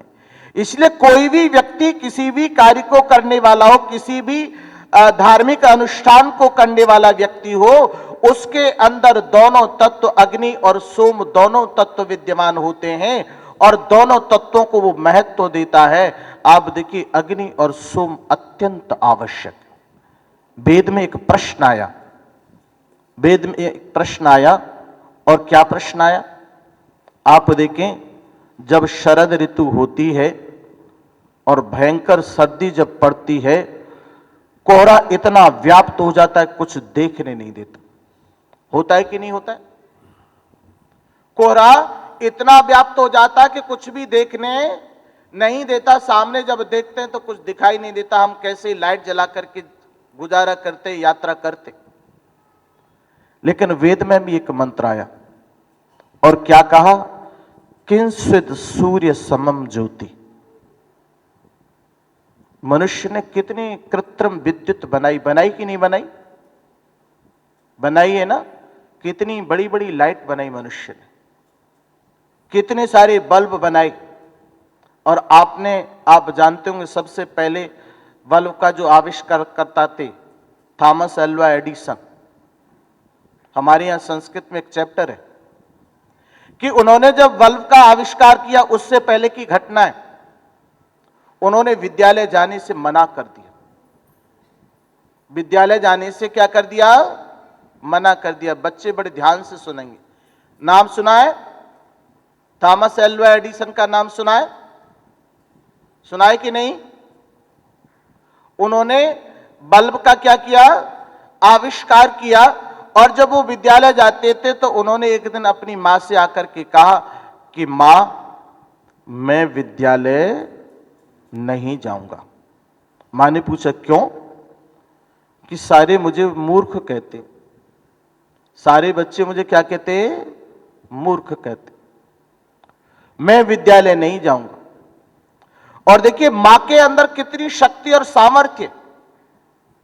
जब बच्चे ने मां को बोला कि मैं विद्यालय नहीं जाऊंगा, मुझे सारे के सारे बच्चे मूर्ख कहते हैं, मां ने उस बच्चे को अपनी गोद में बिठाया और क्या कहा? बेटा, आप मूर्ख नहीं हो, मैं तुम्हें पढ़ाऊंगा। बच्चे को मां का जब सानिध्य मिला, आप देखिएगा बच्चे के अंदर जितना डर, जितना भय बैठा होता है, वो सारा का सारा उसके अंदर से निकालने की क्षमता, शक्ति, सामर्थ्य अगर है तो किसके पास है? मां के पास। मैंने एक छोटे से बच्चे को देखा, मैंने उसको डराने की कोशिश की, वो भाग करके दौड़ करके अपनी मां की गोद में चला गया। और मां की गोद में जाकर के मुझे वो शक्ति कहां से मिली? उसको मां से मिली। तो कह रहे हैं थॉमस एल्वा एडिसन ने जब कह दिया कि मैं विद्यालय नहीं जाऊंगा, मां ने उसको अपनी गोद में बिठाया और गोद में बिठा करके कहा कि अहम त्वाम पाठयिष्यामि, मैं तुम्हें पढ़ाऊंगी, मैं तुम्हें पढ़ाऊंगी। और मां ने धीरे धीरे उसके अंदर जितनी कमजोरी थी, सारी की सारी कमजोरी निकाल दी और उसको एक बहुत बड़ा साइंटिस्ट, बहुत बड़ा वैज्ञानिक बना दिया, जिन्होंने बिजली के बल्ब का आविष्कार किया। ये शक्ति किसके अंदर थी? मां के अंदर। लेकिन किंचित सूर्य समम ज्योति, थॉमस एल्वा एडिसन का बनाया हुआ बल्ब कमजोर पड़ जाता है कि नहीं पड़ जाता सूर्य की रोशनी के सामने? कितनी हम कोशिश करते हैं कि सारा का सारा अंधकार यहां से निकल जाए, अंधेरा यहां से निकल जाए और क्या हो जाए? पूर्णतया प्रकाश हो जाए। और कदम कदम पर हम बल्ब लगाते, लेकिन अंधेरा गायब होता नहीं है। और जब सूर्य की रोशनी आती है तो सूर्य की रोशनी के आने पर सारा का अंधकार छटता चला जाता है, दौड़ता चला जाता है। जो अंधेरा, जो कोहरा व्याप्त होता है सर्दी की ऋतु में, सूर्य जब प्रबल मात्रा में आता है तो कोहरा भी क्या करता है, भाग जाता है। लेकिन यहां आध्यात्मिक प्रश्न किया गया और क्या कहा, किंचित सूर्य समम ज्योति, उस ज्योति का नाम बताओ जो सूर्य के बराबरी करती हो, मुकाबला करती है। उस ज्योति का नाम बताइए कि जो ज्योति क्या करती हो, सूर्य का मुकाबला कर सके। जैसे सूर्य की रोशनी आती है तो अंधकार स्वतः भागता चला जाता है। तो वहां पर बड़ा सुंदर उत्तर दिया गया वेद की ऋचा में, ब्रह्म सूर्य समम ज्योति। सूर्य के बराबर अगर ज्योति है तो वो किसके अंदर है, ब्रह्म। ब्रह्म मतलब ज्ञान, नॉलेज। जब व्यक्ति को ज्ञान प्राप्त होता है तो उसके अंतःकरण से अविद्या रूपी जो अंधकार बैठा हुआ है, क्या बैठा है हमारे अंतःकरण में, अविद्या रूपी जो अंधकार हमारे अंतःकरण में बैठा हुआ है, जब ब्रह्म की उपासना बैठ करके व्यक्ति करता है तो उसके अंतःकरण में ऐसा ज्ञान प्राप्त होता है कि सारी की सारी अविद्या उससे दूर भागती चली जाती है, दौड़ती चली जाती है। और अग्नि का आध्यात्मिक स्वरूप अगर देखें, अग्नि का जो आध्यात्मिक स्वरूप है, अग्नि का आध्यात्मिक स्वरूप क्या है, ज्ञान अग्नि का आध्यात्मिक स्वरूप है। जैसे हम भौतिक जगत में अग्नि को देखते हैं और भौतिक जगत में अग्नि क्या करती है, शुद्ध कर देती है, पवित्र कर देती है हर वस्तु को और प्रकाश और रोशनी करती है। वैसे ही आध्यात्मिक जगत में जब व्यक्ति के पास में ज्ञान आता है तो उससे क्या होता है, व्यक्ति के अंतःकरण में जो अंधकार बैठा हुआ था वो सारा का सारा अंधकार उसके अंतःकरण से निकल जाता है। तो अग्नि का आध्यात्मिक स्वरूप क्या हुआ, ज्ञान हुआ। आप देखिए आत्मा और परमात्मा के बीच में जो बाधक है वो कौन है, आत्मा और परमात्मा के बीच में जो बाधक खड़ा हुआ वो कौन है, अविद्या ही तो है, अज्ञान ही तो है कि नहीं। जितना संसार में मोह है व्याप्त है, संसार के अंदर जितना मोह व्याप्त है वो किसकी वजह से है, आप बताइए। जितना मोह संसार के अंदर व्याप्त है वो किसकी वजह से है, अज्ञान और अविद्या की वजह से। मेरा संसार से लगाव है, संसार के पदार्थों से लगाव है। आप देखिएगा बिना अज्ञान और अविद्या के संसार चल नहीं सकता, ये वास्तविकता है। बताइए चल सकता है? सारे लोग अगर ज्ञानी हो जाएं, विद्वान बन जाएं और उन्हें दुनिया से क्या हो जाए, अनासक्ति हो जाए तो संसार चलेगा? एक दृष्टि से अगर देखें संसार को चलाने के लिए अज्ञान और अविद्या आवश्यक भी है कि नहीं है? बताओ, अगर मैं पूर्णतः ज्ञानी बन जाऊं और विद्वान बन जाऊं तो मैं घर गृहस्थ को छोड़ करके कहां चल दूंगा? मुझे विरक्ति हो जाएगी जीवन से, मुझे जीवन से क्या हो जाएगा, विरक्ति हो जाएगी और मैं घर गृहस्थ को भली भांति, संसार को, समाज को भली भांति चला ही नहीं पाऊं। इसलिए कहा गया कि जो ज्ञान और अज्ञान, विद्या और अविद्या, अगर आप अविद्या का मूलतः विनाश करना चाहते, अविद्या को पूरी तरह से समाप्त करना चाहते, ईश्वर के आनंद की अनुभूति और मुक्ति की प्राप्ति तो तभी हो पाएगी जब आप पूरी तरह से अपने अंतःकरण से अविद्या और अज्ञान को क्या कर देंगे, निकाल देंगे। और उसके लिए क्या कहा कि उस ब्रह्म की बैठ करके उपासना करनी पड़ेगी, उस परमपिता परमेश्वर की बैठ करके क्या करनी पड़ेगी, उपासना करनी पड़ेगी। और उस परमपिता परमेश्वर के दिए हुए जो ज्ञान है, किस रूप में, जो वेद के रूप में जो ज्ञान हमें दिया गया परमपिता परमेश्वर ने, उस ज्ञान की हमें क्या करनी पड़ेगी, उस ज्ञान को अपने जीवन के अंदर, अपने आचरण के अंदर क्या करना पड़ेगा? उतारना पड़ेगा। अगर क्या करना चाहते हैं? पूर्णतः अविद्या को समाप्त करना चाहते हैं और मुक्ति और मोक्ष को प्राप्त करना चाहते हैं। आप देखिए, संध्या की तीसरे पहर में जब आप पहुंचते हैं, वहां पे क्या प्रार्थना करते हैं आप? जैसे अग्नि, रात्रि के समय में अंधकार था और मैंने देखा कि कोई वृक्ष की केवल जड़ खड़ी हुई है, मूल खड़ा हुआ है, और मुझे क्या समझ में आने लगा कि कोई व्यक्ति खड़ा है और मैं उसे देख करके डरने लगा। अंधेरे में रस्सी पड़ी हुई है, अंधेरे में क्या पड़ी हुई है? रस्सी पड़ी हुई है, और रस्सी को देख करके मुझे किसका आभास हो रहा है? सांप पड़ा हुआ। मैं तुरंत गया और मैंने रोशनी की व्यवस्था की, और रोशनी की व्यवस्था करके मैंने उसे देखा तो मैं समझ गया ये तो रस्सी है। और जो कटा हुआ वृक्ष खड़ा था, जिसे मैं आदमी समझ रहा था, वो तो वृक्ष का मूल खड़ा हुआ है। कह रहे कि उसी तरह से व्यक्ति जब संध्या के तीसरे पहर में पहुंचता है तो क्या कहता है? आप देखिए क्या कह रहा है, वहां प्रार्थना कर रहा है, उद्वयम तमसस्परि परिष्यन्तः उत्तरम। आप देखिएगा क्या कह रहे हैं? उत्वयम तमसस् परिस्वः पश्यन्त उत्तरम। हे ईश्वर, क्या करो मुझे? इस तमस से, इस अंधकार से ऊपर उठाओ। और किसके लिए? उत्तरम।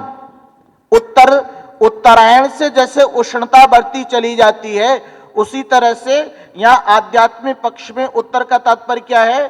कि मैं ज्ञान का और विद्या का उपासक बनूं। अगर इस अंधकार से ऊपर उठना चाहता हूं, इस अंधेरे से ऊपर उठना चाहता हूं, तो क्या करूं? ज्ञान और विद्या का क्या बनूं?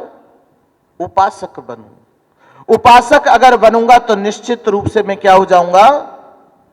इस अंधकार से ऊपर उठ जाऊंगा। आप देखिएगा, जीवन में कष्टों का, दुखों का जो कारण है, व्यक्ति के जीवन में किसी भी पदार्थ से जो आसक्ति है, जो लगाव है, वो किसका कारण है? कष्ट का कारण है। संसार से जो मेरा लगाव है, सांसारिक पदार्थों से, जितने सांसारिक पदार्थ है, उन सारे के सारे पदार्थों से मेरा जो दिन प्रतिदिन आसक्ति बढ़ती चली जा रही है, अगर उसमें भी व्यक्ति संतुलन बना ले तब भी जीवन यापन अच्छी तरह से कर सकता है। लेकिन अंधे होकर के जो आसक्ति है, वो कष्टों का और दुखों का कारण बन जाती है। और उस आसक्ति को कौन दूर कर सकता है? आप देखिए, जो सांसारिक पदार्थों से आसक्ति, जो लगाव है, उस आसक्ति से कौन दूर कर सकता है आपको? केवल उस परमपिता परमेश्वर की उपासना और उस परमपिता परमेश्वर का दिया हुआ जो वेदों का ज्ञान है, वो आपके आसक्ति का जो बंधन है, मजबूत हो चुका है।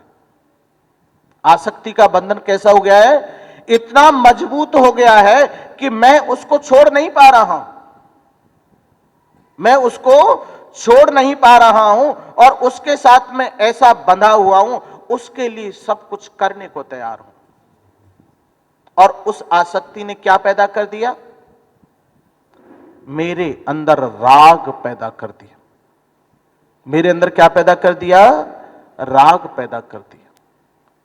और उसकी वजह से आप देखिएगा, राग इतना प्रबल होता चला गया कि मैं उसमें आसक्ति के बंधन में दिन प्रतिदिन बंधता चला गया। इसी सुखानुशाही राग और दुखानुशाही द्वेष, और उसकी वजह से मैं किसी से द्वेष भी करने लगा। किसी से मैं द्वेष भी, एक से राग कर रहा हूं और एक से क्या कर रहा हूं? द्वेष कर रहा हूं। तो कह रहे कि इस आसक्ति के बंधन को अगर तोड़ना चाहते हैं तो क्या करें?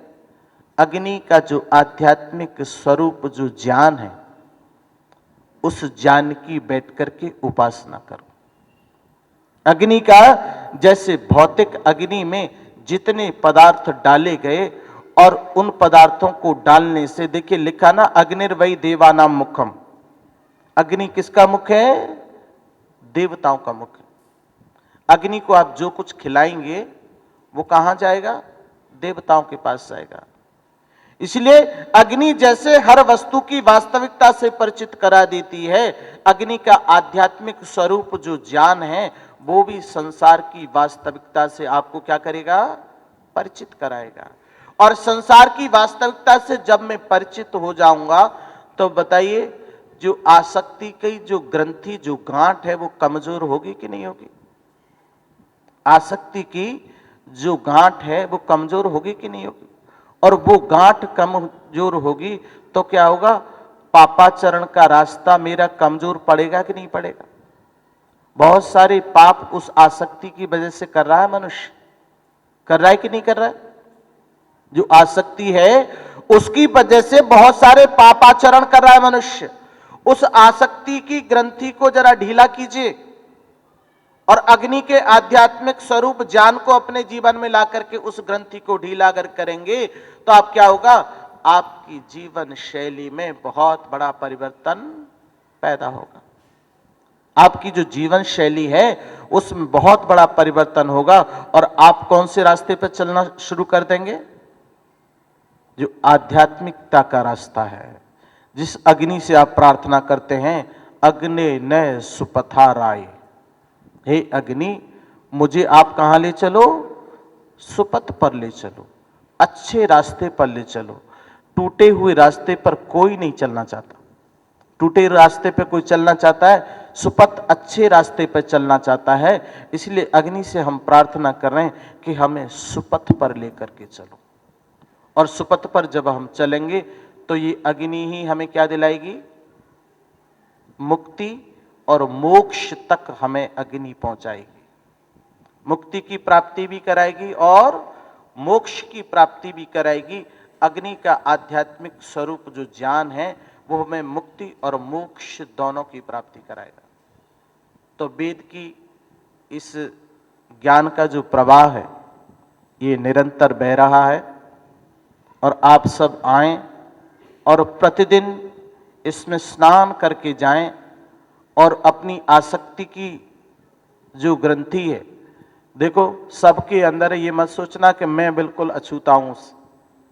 वो आसक्ति की ग्रंथि मेरे अंदर भी है, लेकिन कोई उसको थोड़ा ढीला कर लेता, कोई उसको मजबूत कर देता है। तो इसको अगर ढीला करना है तो वेद की शरण में जाना पड़ेगा और वेद की शरण में जाएंगे तो क्या होगा? वो ग्रंथि निश्चित रूप से ढीली होगी। आप देखिए भगवान श्री कृष्ण ने भी दो ही बात बताई थी, अभ्यासेन वैरागीन च कौन्तेय। इसके लिए प्रैक्टिस करनी पड़ेगी रोज। असंभव नहीं है, मुश्किल तो है लेकिन असंभव नहीं है। आपको रोज अभ्यास करना पड़ेगा। दूसरा, थोड़े विरक्ति के विचार भी लाने पड़ेंगे। हर किसी की सारी वस्तुओं को देख करके अगर आसक्ति पैदा करोगे तो वो आसक्ति की जो गांठ है वो ढीली बिल्कुल भी नहीं होगी। तो इसी तरह से आप निरंतर आते रहें। कल प्रातःकाल यज्ञ है और मुझे भी सौभाग्य मिलेगा उस यज्ञ में आने का। आर्य समाज के सभी अधिकारीगण और आदरणीय भाई अनिल शास्त्री जी जो नित्य प्रति प्रातः यज्ञ करा रहे हैं, हम सब लोग बड़े सौभाग्यशाली हैं कि ऐसे आध्यात्मिक रास्ते से हम सब लोग जुड़े हुए हैं और इसी से धीरे धीरे हम भव सागर से निश्चित रूप से तर जाएंगे। कल भी किसी न किसी वेद के विषय को लेकर के आगे चर्चा की जाएगी। तो आप ज़्यादा से ज़्यादा आते रहें और कार्यकर्ताओं का भी, वक्ताओं का भी और अधिकारियों का भी उत्साह निरंतर बढ़ता रहेगा। आप सब लोगों का बहुत बहुत धन्यवाद। इत्योंश। डॉक्टर हरिदेव शास्त्री जी ने इतना गूढ़ ज्ञान अपनी सरल सहज भाषा में प्रस्तुत किया और अग्नि और सोम को लेकर के प्रारंभ किया। वेद को जीवन को समझने की और जीवन को चलाने के लिए बुकलेट के रूप में स्टार्ट किया, जहाँ से उन्होंने प्रवचन, लेकिन बाद में आसक्ति की जो ग्रंथि है उसको ढीला करने की बात भी कही और अग्नि जो ज्ञान की अग्नि है वो मोक्ष का रास्ता दिखाती है, ये भी हमें बताया। लेकिन आसक्ति की जहाँ तक बात है, योगीराज भगवान श्री कृष्ण, सात्यकी और बलराम तीनों यात्रा कर रहे थे। रात हुई, जंगल में एक स्थान पर जहाँ ठीक ठाक सा था वहीं पर रात को रुक गए और जब विश्राम करने लगे तो जंगली जानवरों से बचने के लिए निश्चित ये हुआ कि एक आदमी 3 घंटे तक या 2 घंटे तक पहरा देगा और 2 आदमी विश्राम करेंगे। तो कहते हैं सबसे पहला नंबर बलराम का था जागने का, और वहां पर एक सरोवर भी था। तो कहते हैं कि एक राक्षस आया और बलराम के साथ गुत्थम गुत्था, कभी वो ऊपर कभी ये नीचे, कभी वो ऊपर कभी ये नीचे। 2 घंटे हो गए। जैसे ही 2 घंटे हुए तो बलराम ने उसको सरोवर में धक्का दिया और आकर के सात्यकी को जगाया कि 2 घंटे पूरे हो गए, अब तेरा नंबर है, और तुरंत लेट गया। अब सात्यकी के साथ भी 2 घंटे तक यही चलता रहा और जैसे ही उसके 2 घंटे पूरे हुए तो उसने भी उसको धक्का दिया और वो भी तुरंत कृष्ण को कहा कि आपका नंबर आ गया।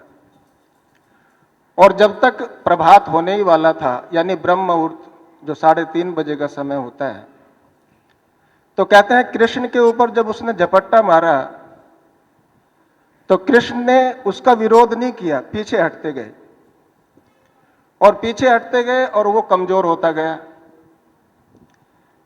जैसे जैसे वो अपना क्रोध प्रकट करे ये मुस्कुराए। कृष्ण का कोई भी फोटो आप देखेंगे तो कभी भी निराशा में, उदासी में, चिंता में, भय में, क्रोध में नहीं दिखेगा, मुस्कुराता हुआ। अब जितना ये मुस्कुराए उतना वो छोटा होता जाए। तो कहते हैं इतना छोटा हुआ, एक मक्खी के बराबर हो गया और उसको उन्होंने पकड़ के, बांध के और अपनी आंट में रख लिया और आराम से ध्यान करने लगे और जो उनकी संध्या उपासना थी वो करने लगे। अब ये दोनों तो घायल थे। सुबह हुई, इन्होंने देखा ये तो बड़े प्रेम से बैठे हैं, बहुत शांत हैं। तो उन्होंने कहा भाई हमें तो यहाँ पर एक इस तरह का, और सारा शरीर देखो निशान इतने हैं, खूब सारा झगड़ा हुआ। तो कृष्ण ने कहा कि आया तो मेरे पास भी था, लेकिन देखो कहीं ना कहीं ये तो नहीं है, वो छोटा सा था। तो उन्होंने कहा है लग तो वही रहा है, आंखें तो वैसी हैं, लेकिन इतना छोटा कैसे गए, तो बहुत विशाल था। बोले मैंने इसका जो प्रभाव था वो अपने ऊपर हावी नहीं होने दिया, मैंने इसकी उपेक्षा की। और जब आप क्रोध की या आसक्ति की या मोह की उपेक्षा करोगे तो वो उतना ही कमजोर होता जाएगा। क्योंकि जब आदमी आसक्ति में होता है तो किसी की बुराई भी अच्छी लगने लगती है, और जब उसके प्रति क्रोध में होता है तो उसकी अच्छाई भी बुरी लगने लगती है। तो इसलिए ये आसक्ति के जो तारे हैं वो जीवन में बहुत परेशान करते हैं। ये वेद ज्ञान की धारा यहाँ पर प्रवाहित हो रही है। सुबह का यज्ञ है और कल हैदराबाद सत्याग्रह बलिदान दिवस है, तो इस विषय में भी यहाँ पर सत्संग में आयोजन होगा और हम उन अमर शहीदों को याद करेंगे जिन्होंने देश की आन बान शान, एकता और अखंडता के लिए अपना सर्वस्व न्योछावर किया। तो आप सभी शाम को बहुत प्रेम से आते हैं, अच्छी संख्या में आते हैं। सुबह को भी अपनी उपस्थिति दर्ज कराएं और एक बार आचार्य जी का करतल ध्वनि से हार्दिक अभिनंदन और आभार व्यक्त करें। शांति का ओम द्याउ शांतिरंतरिक्षम शांति पृथ्वी शांतिरापः शांति ओषधया शांति वनस्पतयः शांतिर्विश्वे देवा शांति ब्रह्म शांति सर्वं शांति शांतिरेव शांति सामा शांतिरेधि। ओम शांति शांति शांति। जो बोले सो अभय वैदिक धर्म की जय, गुरुवार विरजानंद की जय हो, महर्षि देवदयानंद की जय हो, योगीराज श्री कृष्णचंद्र की जय हो, मर्यादा पुरुषोत्तम श्री रामचंद्र की जय हो, भारत माता की जय हो, गौ माता का पालन हो, आर्य समाज अमर रहे, वेद की ज्योति जलती रहे, ओम का झंडा ऊंचा रहे, वैदिक ध्वनि